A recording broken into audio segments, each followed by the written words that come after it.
Blog Talk Radio.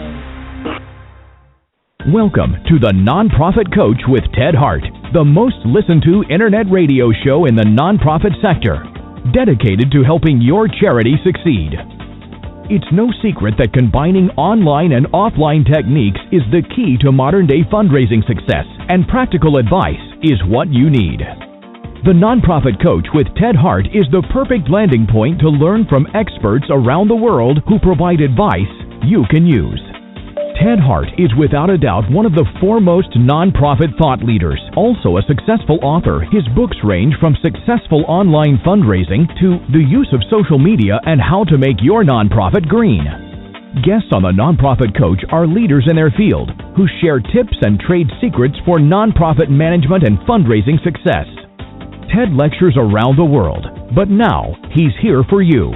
From the latest in charity news, technology, fundraising, and social networking, Ted and his guests help you and your organization move to greater levels of efficiency and fundraising success. This is a live call-in show. Add your voice by calling 347-324-3080. After the show, you can find all our podcasts at tedhart.com. Click on Radio. Don't forget to dial 347-324-3080. Now, welcome the host of the Nonprofit Coach, Ted Hart. And welcome to this live edition of the Nonprofit Coach. Thank you so much for joining us today. We've got a very important show for you today. Justin Perkins is with us today. He is Senior Director of Brand Engagement at Care2. As the announcer said, we are a live call-in show today, so you can call in and ask questions of our Page 2 expert at 347-324-3080. And you can also reach us over in the chat room, and you can email me today with your questions at tedhart@tedhart.com. So thank you so much for joining us today. As always here on the Nonprofit Coach, we start with Page 1 News.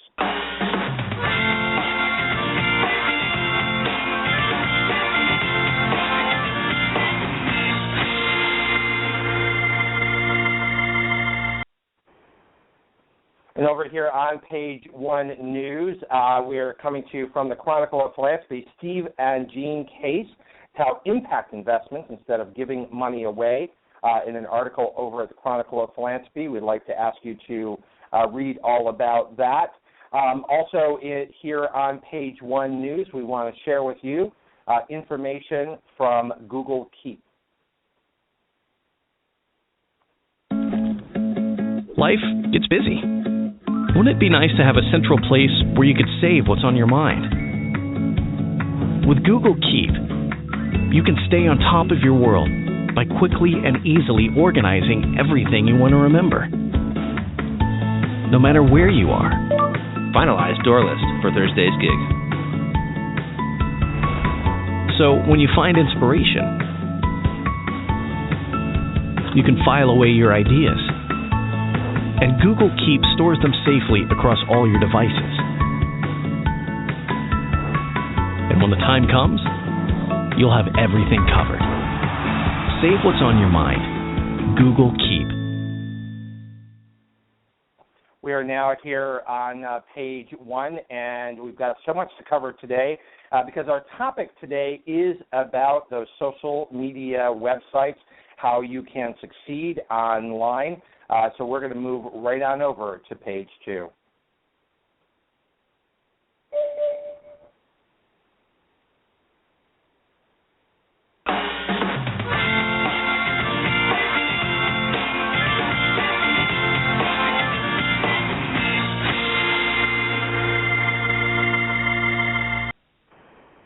Over here on Page 2, our expert today is Justin Perkins, MBA. He is Senior Director of Brand Engagement at Care2.com. Justin has worked with over 500 brand engagement campaigns and high-impact partnerships focused on animal rights, human rights, environmental sustainability, and healthy living products. Justin helps nonprofits and impact-oriented brands build large and passionate tribes of advocates. And let's hang on to that passionate tribes of advocates, donors, and fans. Justin is also founder and president of, you're going to have to help me out with this, Justin, when you come online, OLOMOMO Nut Company, a fast-growing national healthy nut snack brand picked as one of the top 10 brands to watch in 2014. Very smart guy. Both Care2 and the Nut Company are certified B Corps, companies that are values-driven towards positive social environmental impact. And welcome here to the Nonprofit Coach. Welcome here, Justin Perkins. Thank you very much for having me on, Ted. Appreciate it. And it's pronounced OLOMOMO. OLOMOMO. Okay, I'm sure everybody else gets that right except for me. But when I ran across that, I was like, I'm not quite sure what to do with that. So we've got a big topic today, Justin. Why don't you start off by introducing my audience to Care2? Sure, you bet. Thanks. So I've had a chance to work with Care2 for almost 10 years, and little known fact is that Care2 was actually one of the first social networks ever launched back in 1998. And in that period, we've grown to be really the largest force for good on the Internet, and 7 million people that are basically participating with Care2 because they care about causes. And those causes range from the environment to human rights to pretty much every progressive issue under the sun. And one of the unique things about Care2 is that we're very much a values-based organization, and I think like kind of attracts like, so we've been able to organically grow at a rate of 10 to 20,000 people every day, and attracting individuals who care about causes. They shop and vote with their dollars around brands and nonprofits they care about. And as a result of that, we've been able to help many nonprofits, over 1,500, recruit tens of thousands of people to join their communities in a very high-touch, deeply engaging way, often through petitions and pledges, and getting people to really raise their hand in public and say, this is a cause I care about, this is a badge I would wear, and then introducing those individuals to both nonprofits as well as brands where they can go deeper down the rabbit hole, so to speak, with that particular cause. So it's turned into this very effective engine for good. And on the back end of that, we've developed some pretty savvy behavioral targeting tactics to help organizations really find people that are most likely to be interested in what they're working on. And Justin, when was Care founded? It was founded in 1998 by a fellow named Randy Painter, who was really, really early in thinking about how to leverage the Internet for good. And Care2 was quite literally the first social network that was focused on causes. And we've tried many different business models over the years, but have really pioneered this concept of community building for nonprofits in a way that's quite effective and pairs well with social media and a lot of the other newer digital channels, but really focused around helping organizations grow their email lists. Now, this is quite a unique brand opportunity that you brought to the marketplace when that got started, and really helped a lot of organizations build their email lists early on when no one really had an opportunity to do that. How were you able to bring together such a large community of people that were willing to, I guess it's fair to say, share their loyalty? Yeah, it's a great question. I think nowadays we call it content marketing, but from an early point we figured out that we would create not only tools but content that would enable people to learn more about the causes they care about, and not only learn more about them but actually take action and engage to do something, to make a difference. And I think that is the real hook. So whether it was the petitions that we launched or some of the social networking tools, that was really part of the key into how we attracted so many people and what really inspired people to share the causes they were taking action on. Today you'll see that something like 5 to 20% of the people who sign petitions on Care2 are also sharing those on social media. So, for example, if one of our petitions gets about 10,000 signatures, and often they get quite a bit more than that, 50 to 100,000. You'll see something like 1,000 to 2,000 or even more people sharing that on social media as well. So it's really become an integrated platform that ties together this common force for good that connects millions of people towards making small changes that add up towards good. So I think people are really connected with this community that is focused on their values, and there have been some amazing stories that have come out of that, both on the individual but also on the collective level. But you were way out ahead in building that initial community. I mean, before you could share that or have the marketing help nonprofits and others build off on your platform, you had to first have the loyalty to Care2. How were you able to do that? Yeah, I think part of that is just in the transparency that we have always shown in saying that this community is grounded in progressive values, and we are going to stay on the good side. And so that's been really key, I think, in attracting loyal members, where we haven't waffled on that mission since day one, really. So the initial concept was really to use the available technologies to engage people where they were, meet them where they were at, and provide them with meaning. And I think if you look at the Maslow hierarchy of needs, for example, I think what really the secret for Care2 is that we're meeting the need to connect, we're meeting the need to have voice, and the need to be part of a group of people that shares values. So really it boils down to meaning, and I think that's a service that we've been able to provide at scale. And as a result of that, we see something like 47% of our members come back every single day. It's pretty crazy. That really is outstanding to have that kind of loyalty to the Care2 brand, and particularly to have it spanned so many years. It wasn't just a flash in the pan, but one that was sustained over time.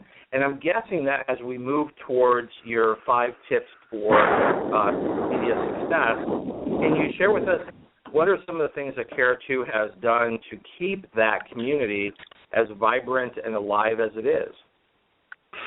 So I think it's a combination of meeting people where they are in terms of what I just mentioned, of providing content that helps people feel good about what they're doing. So we're providing a great story is I ran into a woman. She was about 29 years old. She actually had a degree in advertising. She was from Spain, and she'd started a little in-home daycare that provided childcare for little kids. So we took our daughter there when she was about 1 year old.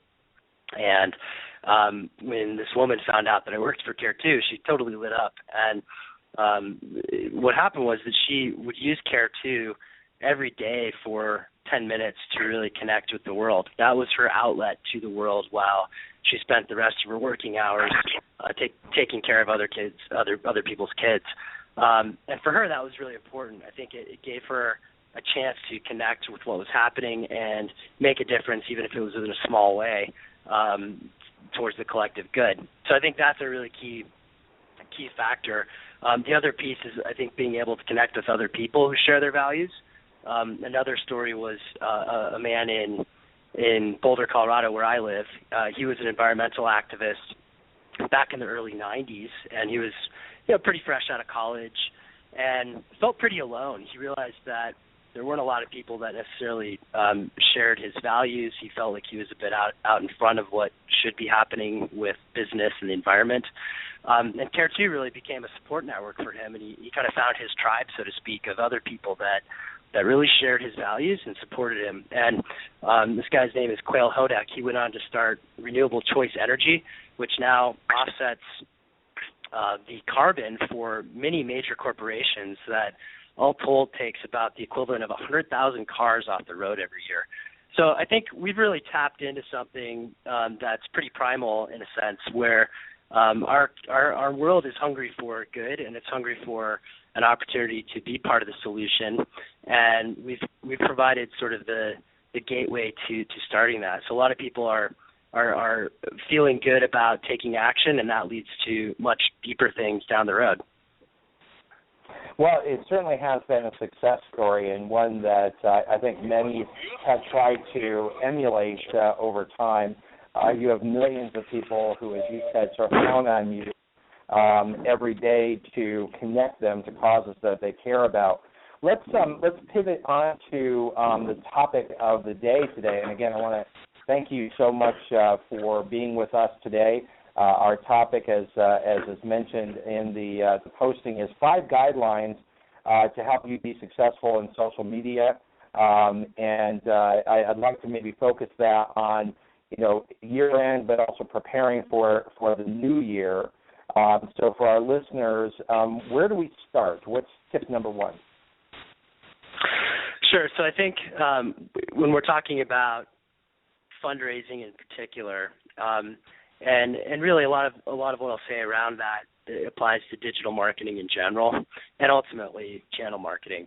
But I've had the opportunity and the luck to watch a lot of trends that have come and gone over the last decade, having been in the sandbox that is Care2, if you will. And I think probably my first tip would be to really focus on your email strategy. If you're trying to play the digital game and you haven't maximized that and you're splitting your efforts with other channels, really email is going to provide your biggest result. And a couple of reasons why that is. If you think about the user experience, which I'll emphasize over and over, you got to stand in the shoes of the people that you're reaching out to and trying to bring into your community. Most of us that are professionals, and most professionals are the ones that donate because they have disposable income, we're stuck in the inbox all day. So email is really sort of the direct line, the direct artery that enables us as marketers to reach our key constituency, our key targets, our key potential donors. So I can't emphasize that enough. And certainly other channels are important, but I'm a big proponent of data and taking a data-centered view into your strategy, and a big proponent of looking at apples-to-apples comparisons and return on investment. And that really becomes our key metric for comparing across channels.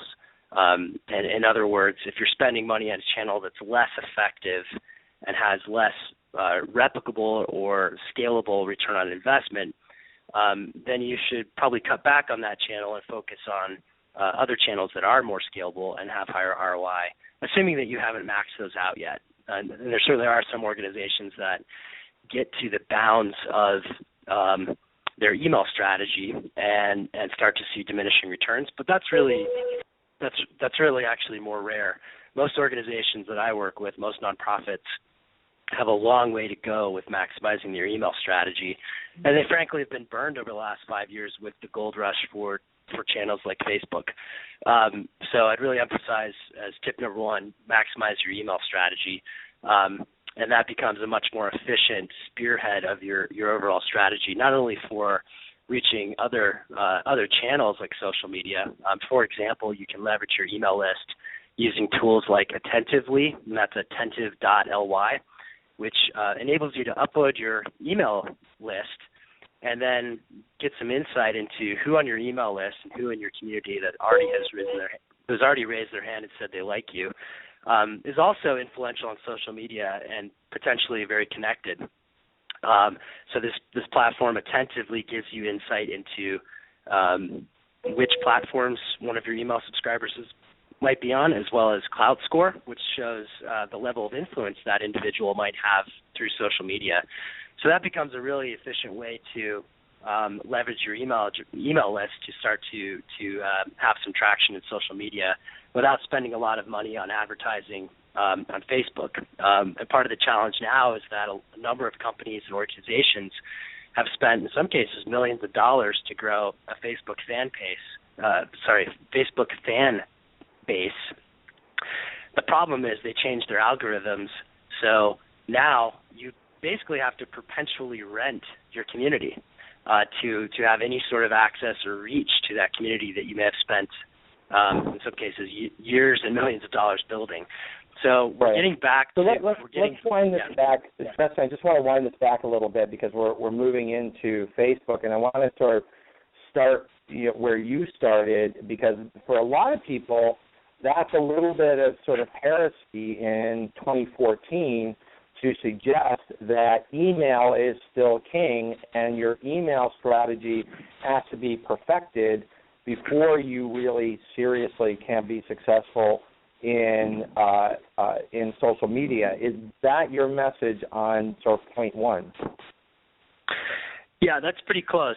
I would say that in terms of ordering your strategy and priorities, if you have not maximized your email strategy and you're already spending your efforts on social media, it's almost the reverse order. And this is something that I've been talking about for the last 7 years, really. We developed a calculator that would help organizations predict their success in social media. And I hate to say it, but it was pretty accurate in terms of looking at the likelihood of raising any sort of significant dollars from social media. It's been very, very rare that organizations have done that. Now the focus tends to be on brand engagement through social media, which is great, but you can get all of that and actually direct response through email. So I'm not poo-pooing Facebook or social media. I think those are wonderful channels for the right purpose, which is more about brand engagement and awareness building and listening, giving you a chance to listen to what your community of supporters is talking about. But when it comes to fundraising, the rubber hits the road with driving traffic to your landing pages that can convert fundraisers, funding, and donors.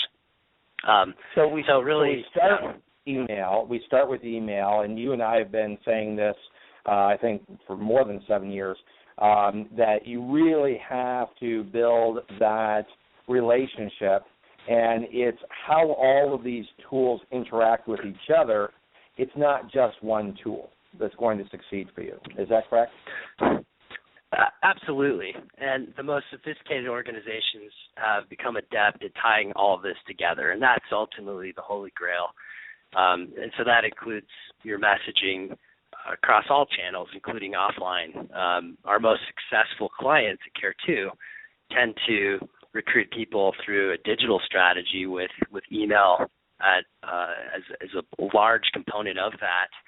Of course, they're doing other things like driving traffic from Google and some other cost-per-click type approaches. But ultimately, the ROI on the email strategy tends to be the highest. And then they're focusing on having their brand everywhere and engaging people where they are. And I think that's probably the best measured approach. But when you're looking at budgets and allocating dollars, you've got to be pretty ruthless in measuring ROI. And so that's why we tend to emphasize email, because it tends to have the best ROI.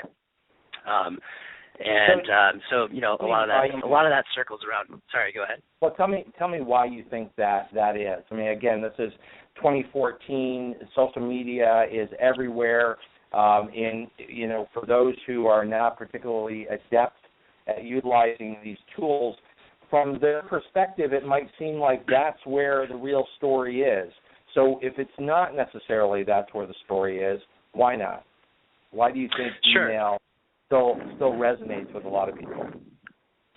Yeah, so I would reiterate that with email, it's still the preferred channel of communication for most professionals. Most of our donors are 40 plus, and they're people that are still professional in the workplace or they're retired. Those folks are not spending the majority of their day on Facebook unless they're prompted by an email, frankly. And so what happens is that the purpose of Facebook also is finding friends and finding your community. So I think trying to interject yourself as an organization in that stream is very challenging to do in an authentic and compelling way. So I think the opportunity there is to inspire our constituents to do that for us. So I think that's the right strategy. But again, it kind of comes back to ROI. We're not seeing great results in terms of fundraising from Facebook. So that's telling us that maybe we should emphasize on the channels. When we're thinking about fundraising, we should emphasize the channels that are proven to work over time. And if you look at, the data over the last 10 years from the publicly available benchmark studies, it's still email that's driving a big chunk of the fundraising through digital. Well, that's not necessarily what the folks over at Facebook want to hear or want people to necessarily believe. So as we're looking at the 5 guidelines for success here at year end and preparing for the new year, number 1 is email and perfecting and building your community via email. Is that guideline number 1? Yes. And a direct corollary to that is really about owning your own data. So as a general strategy, I've seen a lot of organizations get burned by either building their core products at the whims of somebody else's platform. So, for example, YouTube used to have the ability to count video views through third-party websites. So if you hosted a YouTube video on your blog or you put it on your nonprofit's website, you could collect those video view counts and have those added up to the total. So we actually launched a product at one point to help organizations ramp up their video views. And overnight, Google changed the rules. They decided to change that algorithm. And guess what? That product went away. Likewise, a huge number of organizations have invested a lot of time and money in building Facebook fan pages. And because of the algorithm changes that Facebook implemented a few months ago, now it's really difficult to access those fan bases. You don't really own that data. Facebook does. And so you have to perpetually pay Facebook to access the community that you already spent money to build. So I actually really love Facebook, and they're a great company in a lot of ways, but I think that that was clearly a money-making move, and not to the advantage of nonprofits who have tight budgets. Right, and so in doing that, that has lessened your advice in terms of where Facebook fits in your overall guidelines. Has that sort of moved down a hierarchy? Is there another social media platform that you feel is perhaps more nonprofit friendly? I would say there are a lot of nuances to the social media strategies, and a lot of that depends on your brand, who you're trying to reach. I think a lot, for example, if you look at Twitter, that tends to be more of an influencer strategy. So if you're an organization that relies a lot on PR, then that might be a smart approach for trying to reach, influencers in your particular channel, be that celebrities, be that influential journalists. That can be a direct way to attract and influence people. But in terms of, I would say in terms of community building, where you're looking at really growing a grassroots constituency, Facebook seems to be, for the demographic at least of nonprofits, that seems to be the most likely place to go because everybody's there. But I think the challenge is then looking at, okay, is this the most effective way to drive people to our website? And if so, that's fine. That may make sense in some cases. Then what's the content and what's the engagement strategy to get people to our properties? So I think that kind of gets me from tip number 2, which is own your data, to tip number 3, which is really to hone your storytelling. So regardless of channel, what we're really looking at here is how to tell a story that is going to really hook people and bring them in to the work that you're doing. And really the upshot of everything I'm going to say on that point is to flip the framework where most organizations make the mistake of telling the story as if the organization is the hero. So think about Star Wars, for example. Some pretty clear archetypes in that storyline. You have figures like Yoda, who are sort of the mentors and guides, and the Luke Skywalker, who's the hero.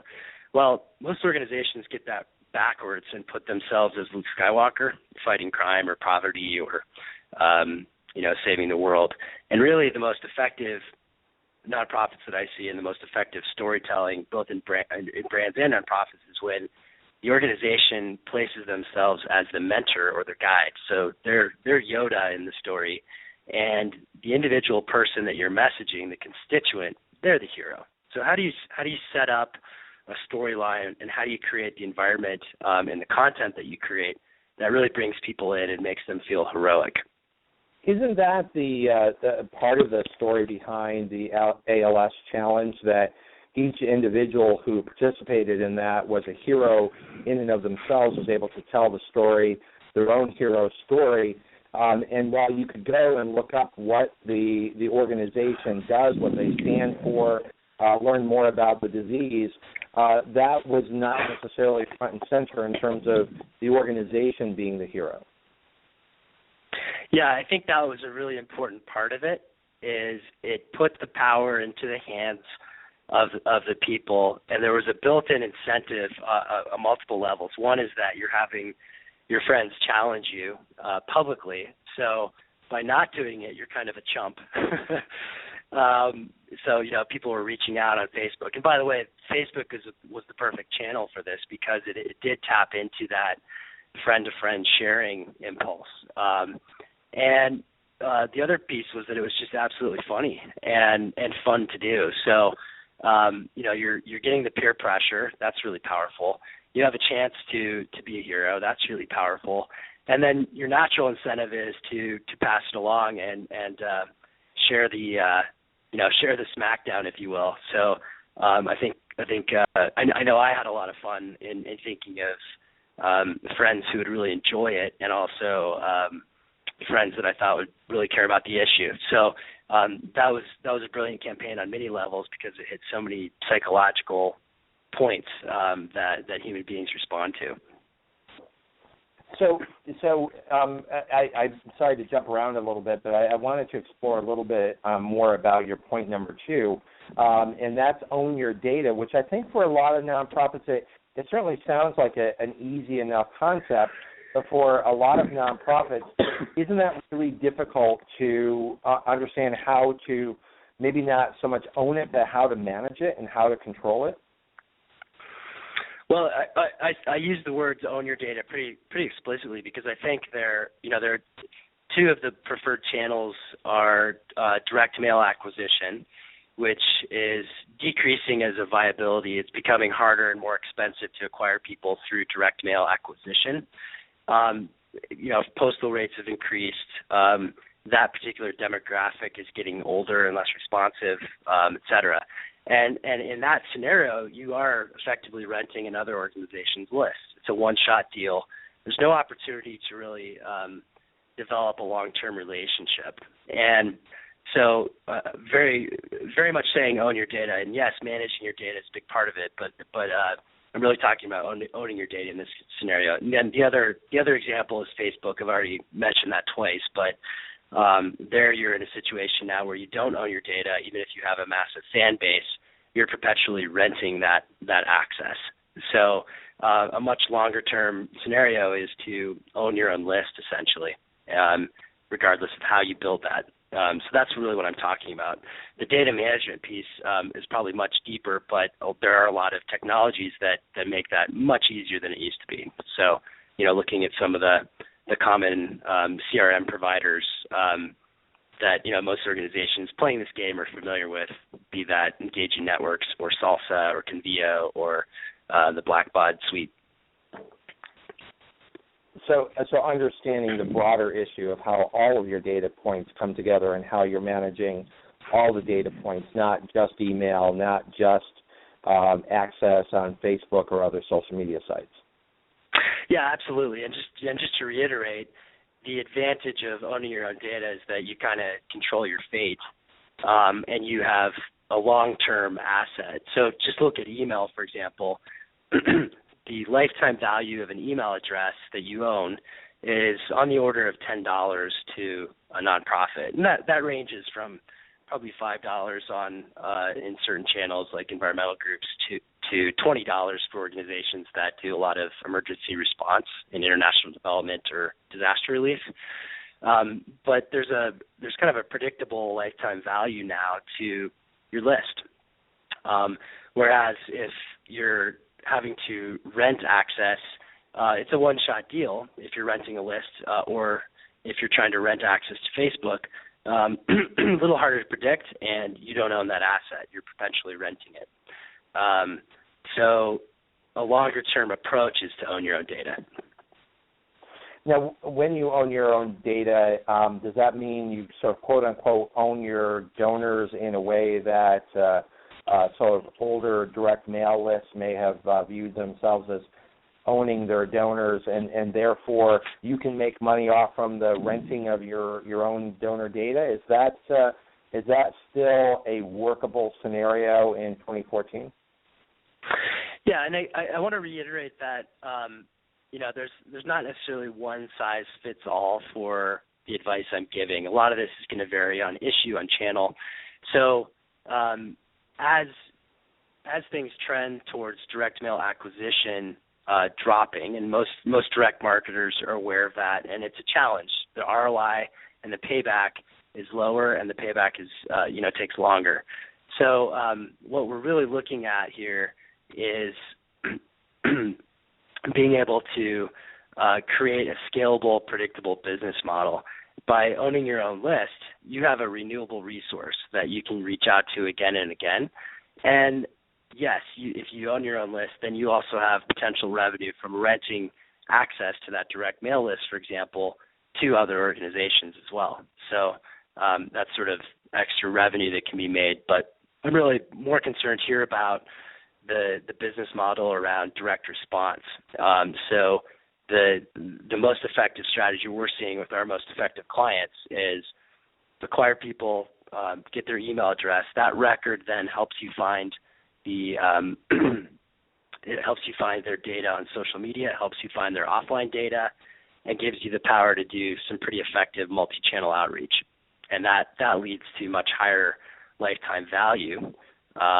For example, direct mail acquisition usually is about a third to a fourth the value of multi-channel acquisition. But the challenge is if you acquire somebody through direct mail, there's a good chance they're not going to donate in multi-channel. They're typically an older donor that may not be engaged with the internet. So the reverse equation works much better, where you bring people in online. You have the opportunity to cultivate a relationship over time through multiple channels, be that email or Facebook, et cetera. And those people end up being worth about 4 times as much as somebody that's only reached out to in one channel. To help us break that down a little bit more, I think what you just said is very profound, because I think a lot of my listeners today, sort of get direct mail. I mean, that's easy. You either have a list or you rent a list. You put together a letter. It's either a good one or it's not. And money comes in, and maybe they give online because you prompted them to, or maybe they mail in the envelope and the form that you provided to them. So that concept is tried and true and decades old.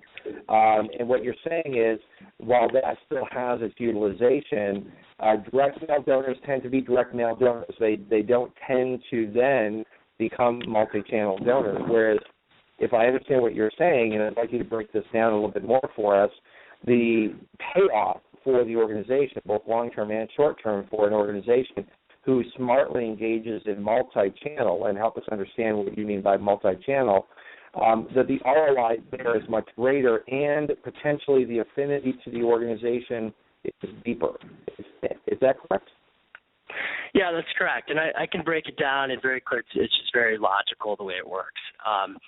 There was a study a couple of years ago that I think it was Target Analytics did, and they looked at the conversion rate of an offline acquired donor, so somebody that was a direct mail donor, and they looked at the conversion rate to them donating online. And at that point, it was about a 3% conversion. At the same time, they looked at the conversion from an online donor to giving their second gift online, and the conversion was more like 40%.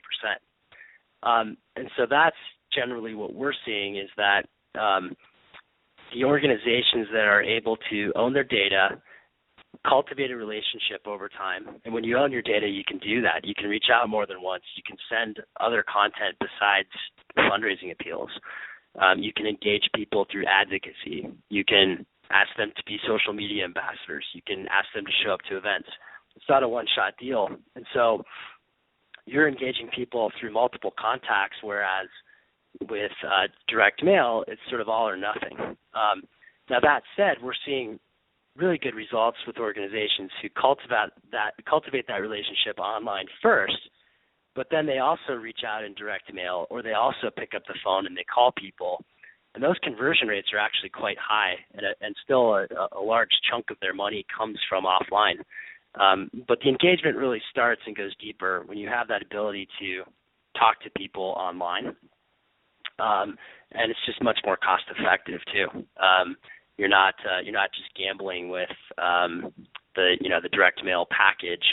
Much smarter to bring people in online and then work with the direct mail agencies and the data houses to then come up with really smart multi-channel packages that will help convert donors offline as well. And when you are successful in getting somebody to donate in more than one channel, then you're showing a lot more propensity to give in the future. And those folks, based on some of the studies I've seen, tend to be 3 to 4 times more valuable than either a single channel, either an email donor alone or a direct mail donor alone. So that multi-channel is sort of the holy grail that we're seeing. We are here live with Justin Perkins. He's sharing with us his tips and guidelines for success in digital media, both here at year-end for nonprofit organizations and as we all prepare for the year ahead.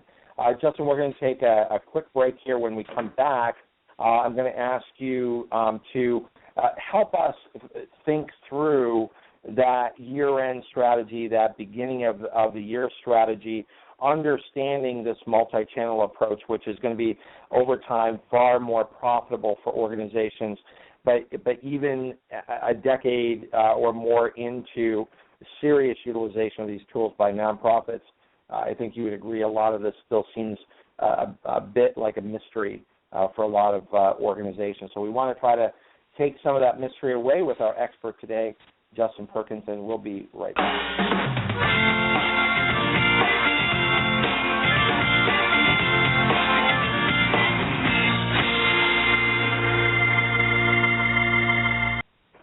I want to make a programming note for my listeners.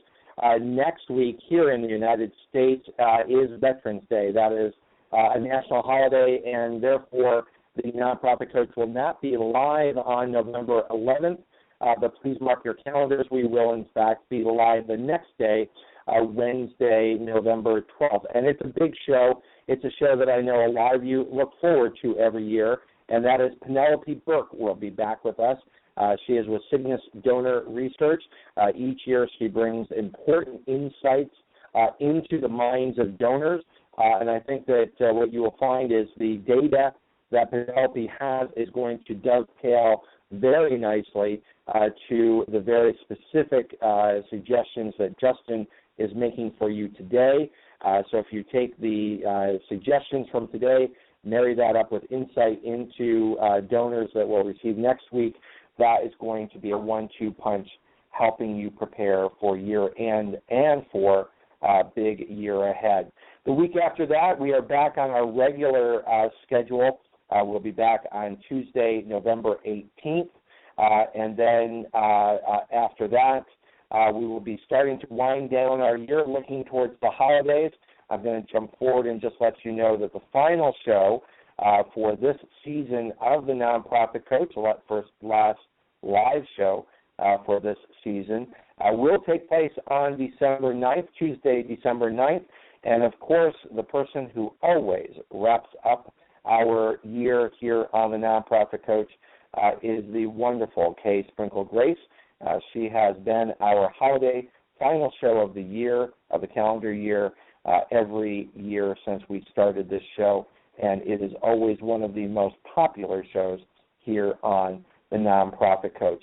We're going to head back over to Justin Perkins and the 5 guidelines that are going to help you succeed here at year-end and early 2015. Remember, our podcasts and archives are always available 24 hours a day at tedhart.com. Click on radio links. If you're listening live today, the phone lines are open. Call in and ask a question by dialing 347-324-3080. Now, back to the Nonprofit Coach with Ted Hart. And we are back here live on the Nonprofit Coach. We are live with Justin Perkins from Care2.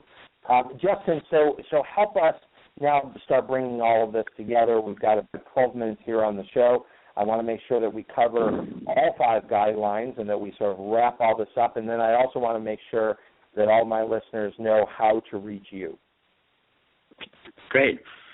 So I think we're on guideline number 3, and we talked about owning your own data. And so as we think about year-end, one thing that we can actually do with what, the time we have left, the short time we have left at the end of the year, is really focus on our storytelling. And a couple of these tips, I think, will help change your mindset in terms of how you're reaching out to people. So I'd already mentioned about putting your constituents at the center of the story, and that's a really important place to start. But to do that, it's really helpful to know who they are. So one thing that we've done at Care2, for example, and a lot of brands do this, is they come up with personas.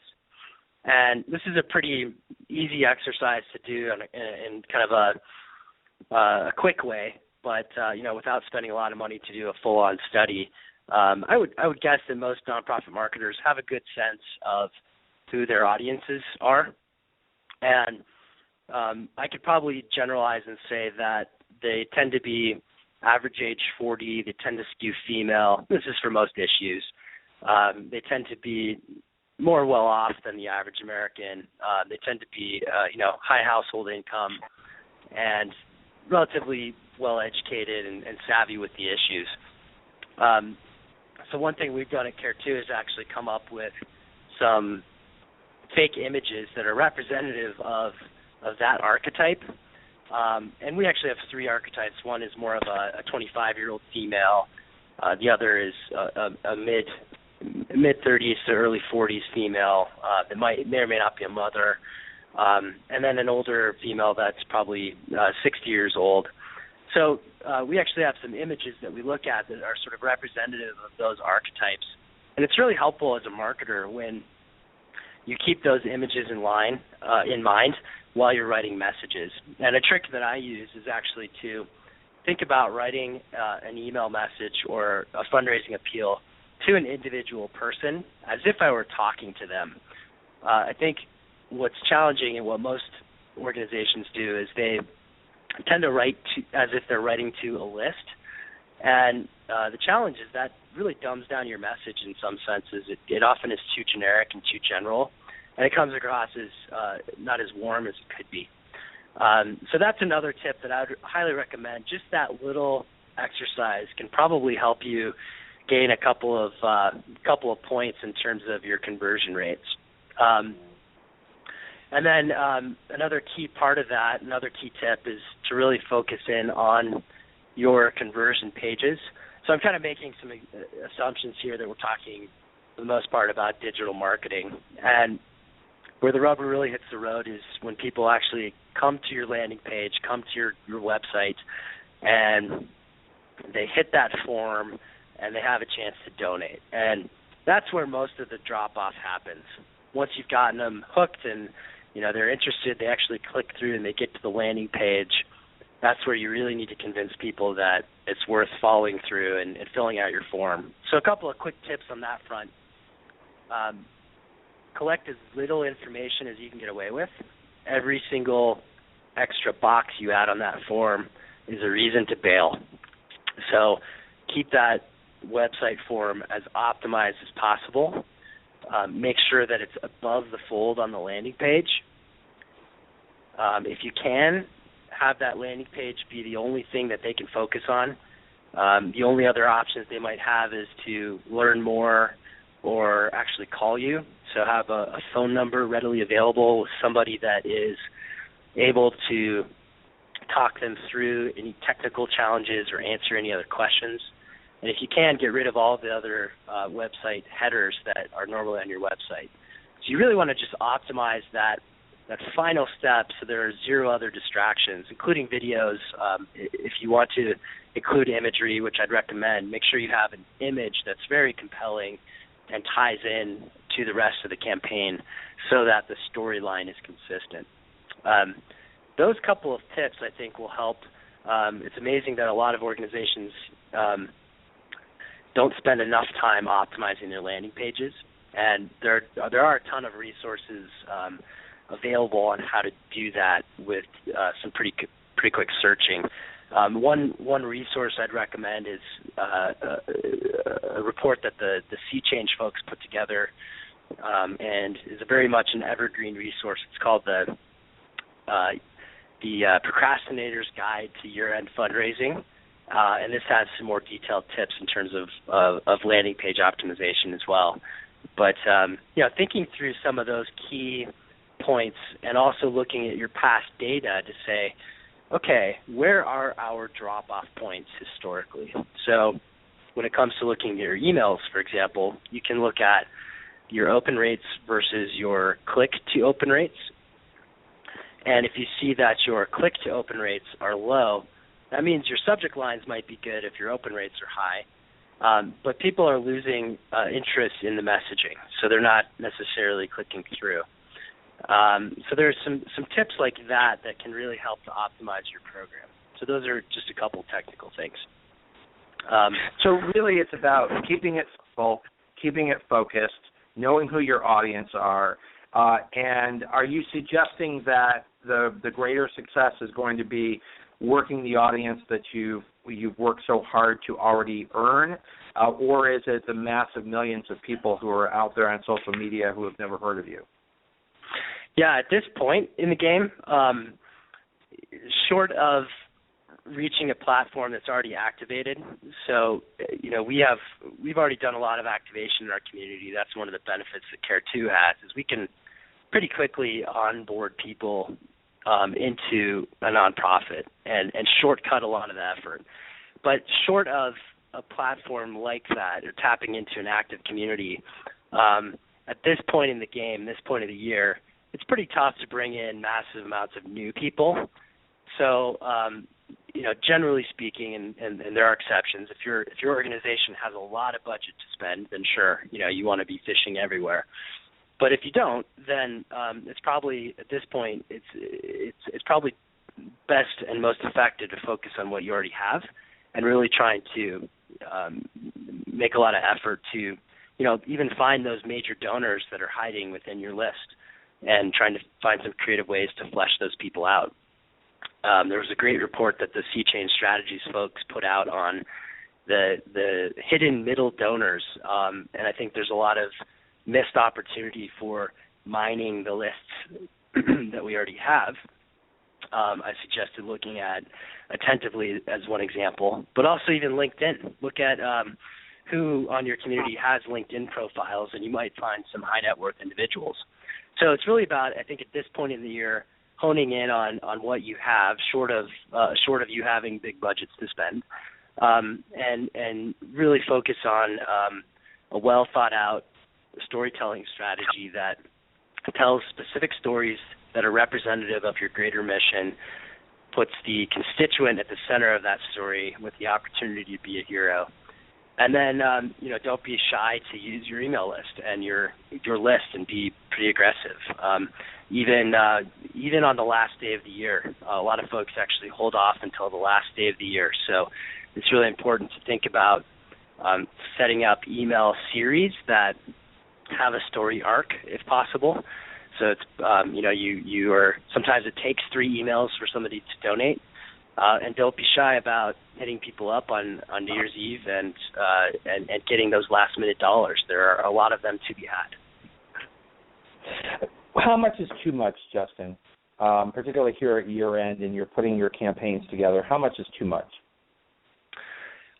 Totally varies on the quality of the emails that are sent. If you're sending me a really compelling email series that has an interesting hook, a cliffhanger that makes me want to open the next email and provides value to my life, I'm probably going to stay engaged with that. A great example from outside of the nonprofit sector, there's a company called Good Belly that provides a probiotic drink.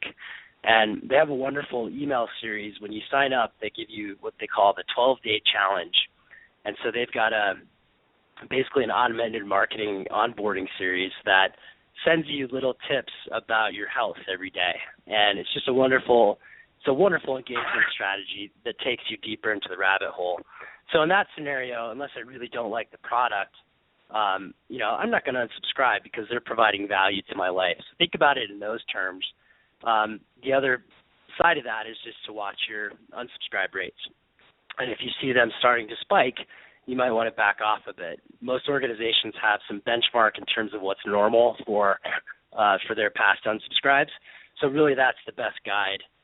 But also look at benchmark studies that are readily available. And M&R Strategic Services, MRSS.com, they have a great benchmark study that's pretty recent. And there are some past benchmark studies from other organizations you can find on frogloop.com/benchmarks. Those have some good industry benchmarks for unsubscribe rates. That'll give you a sense of what you're doing. I think it's really important to understand that with this type of digital marketing, it is a numbers game. So you need to be thinking about ways to, and this kind of goes to your what to do in January question. There's a lot less activity in January, and that's a really good time to start focusing on growth. Once the dust settles from year-end fundraising, that's when it's really important to jump onto growth and start to bring people in deeper into your brand so that you're teed up better for the next time around. There's so many organizations I run into who, when the moment hits, when their big opportunity hits, whether that's Ebola or the Ice Bucket Challenge or the disaster in Haiti or a major celebrity who wants to get on board, they often don't have their list built. So it's really important to get ahead of that as soon as you can in January and start to really focus on growth. Now's the time to plan. Justin, just 1 minute left. How can my guests or my listeners reach you? Sure. So my email, the best way, is justin@care2team.com. That's CARE, the number 2, team, TEAM.com. And my cell is 303-475-4827. They also have a wonderful resource called frogloop.com, FROGLOOP. Terrific. And that's Justin Perkins.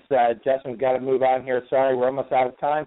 Justin Perkins, fantastic show today, really preparing us for year-end.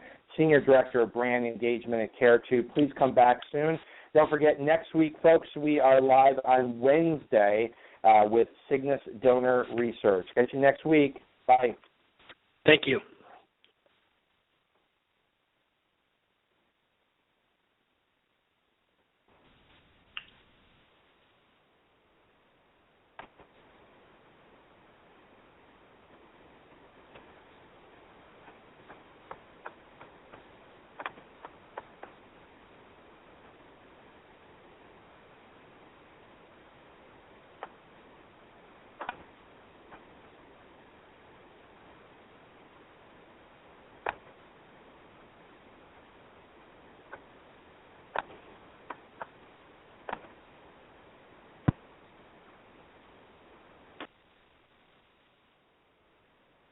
When it comes to cleaning your house, who doesn't wish un galán with a trust fund swept in and passed the mop to your evil stepmom like in the telenovelas? Hola, it's Chiquis here, and although life isn't always like in the soap operas, Fabuloso does bring a clean that's always over the top. Get your home dramatically clean anytime you like, without any evil mama drama. Just long-lasting lavender freshness. That's Fabuloso, taking the drama out of any mess. Fabuloso's 2 times concentrated formula provides 2 times more active ingredients versus non-concentrated Fabuloso Original. Use as directed. Step into the world of power, loyalty, and luck. I'm gonna make him an offer he can't refuse. With family, cannolis, and spins mean everything. Now, you wanna get mixed up in the family business. Introducing The Godfather at ChumbaCasino.com. Test your luck in the shadowy world of The Godfather slot. Someday, I will call upon you to do a service for me. Play The Godfather, now at ChumbaCasino.com. Welcome to the family. No purchase necessary. VGW Group. Void where prohibited by law. 18+. Terms and conditions apply.